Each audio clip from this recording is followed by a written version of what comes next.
Assalamualaikum warahmatullahi wabarakatuh. Nama saya Wawitika. Saya dari kelas 6I non-reguler. Di sini saya akan membahas tentang kasus penceraian Manohara dan Tengku Muhammad Fahri sebagai status personal dalam hukum keluarga. Perkawinan campuran ini telah merambah ke seluruh pelosok tanah air. Perkawinan dengan perbedaan kewarganegaraan atau campuran bukanlah hal yang sangat asing lagi bagi kita semua, terutama dengan keadaan perkembangan yang sangat pesat.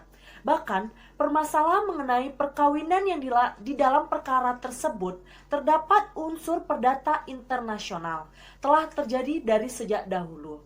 Apakah kasus yang terjadi pada Manohara mengacu dalam ranah hukum perdata internasional atau sebaliknya?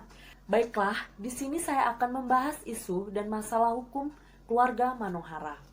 Manohara adalah model belia yang berusia 16 tahun. Ia dilahirkan dari seorang ibu keturunan bangsawan Bugis dan ayahnya keturunan bangsawan Prancis. Dan dia ketemu oleh Muhammad Fahri di sebuah rumah makan dan Muhammad Fahri pun jatuh cinta kepada Manohara. Tidak lama kemudian, Muhammad Fahri melamar Manohara. Pada tanggal 17 Agustus 2008, Tengku Muhammad Fahri dan Manohara melangsungkan pernikahan. Akan tetapi, di pernikahan tersebut terjadi kejanggalan karena Manohara masih berusia 16 tahun. Namun, lambat laun pun akhirnya Manohara dan Tengku Muhammad Fahri melangsungkan pernikahan. Pada akhir tahun 2008, Manohara kabur lewat Singapura ke Jakarta dari tempat kediamannya di Malaysia. Manohara mengalami perlakuan tidak menyenangkan dari sang suami dan sikap kasar sang suami Tengku Muhammad Fahri. Dan pada akhirnya Manohara memilih kabur. Selama kabur, Manohara tinggal di Jakarta Selatan. Tidak lama kemudian, sidang gugat cerai Tengku Muhammad Fahri terhadap Manohara akan berlangsung pada Minggu tanggal 2 Agustus 2009. Sidang itu akan berlangsung di Pengadilan Syariah Islam Malaysia. Dan setelah persidangan berlangsung, gugatan dimenangkan oleh Tengku Muhammad Fahri. Pengadilan memerintahkan Manohara untuk kembali ke suaminya dan membayar hutang sebesar 3 miliar. Jika Manohara tidak bisa kembali ke suaminya dan membayar hutang tersebut, berarti Manohara dinyatakan tidak setia terhadap suaminya Tengku Muhammad Fahri. Dan Tengku Muhammad Fahri tak diwajibkan membayar setiap biaya perawatan Manohara. Maksudnya di sini adalah perawatan ini harus berakhir dengan penceraian. Dan Manohara tak akan memperoleh sedikit pun kompensasi penceraian akibat ketidaksetiaannya itu terhadap Tengku Muhammad Fahri. Apakah termasuk perkara HPI atau bukan?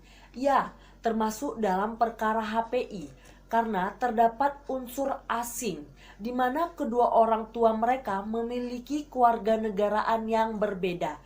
Dari pihak istri, kewarganegaraan Indonesia, dan dari pihak suami memiliki kewarganegaraan Malaysia.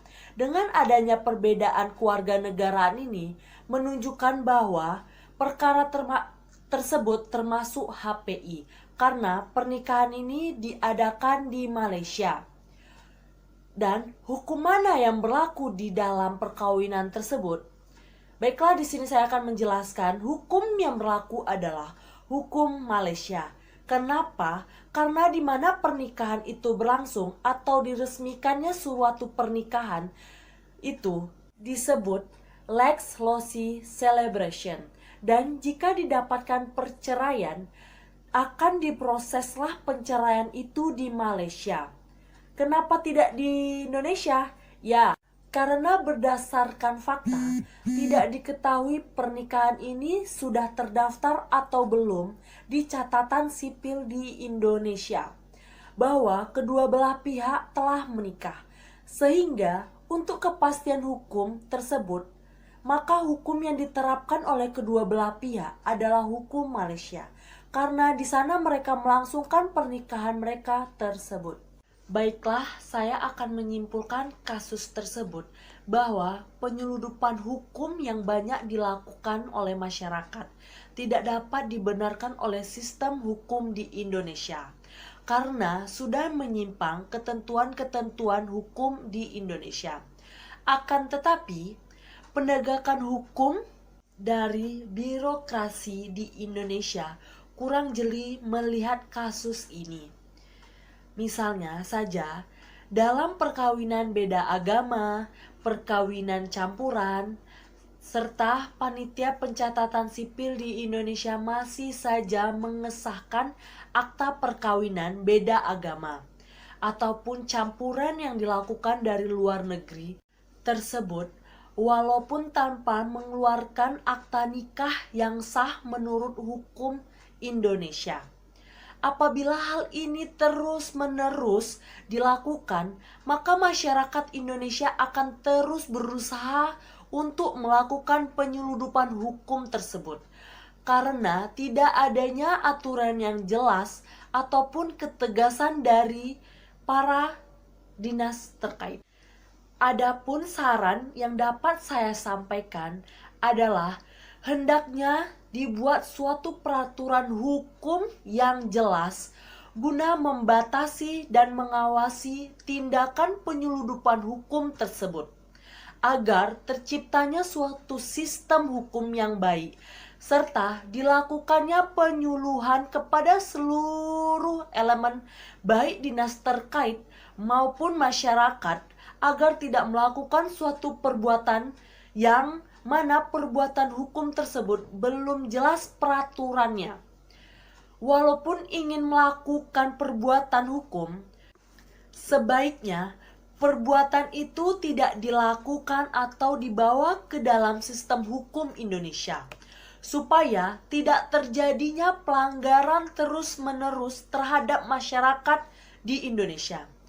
Baiklah, sekian video singkat yang dapat saya sampaikan.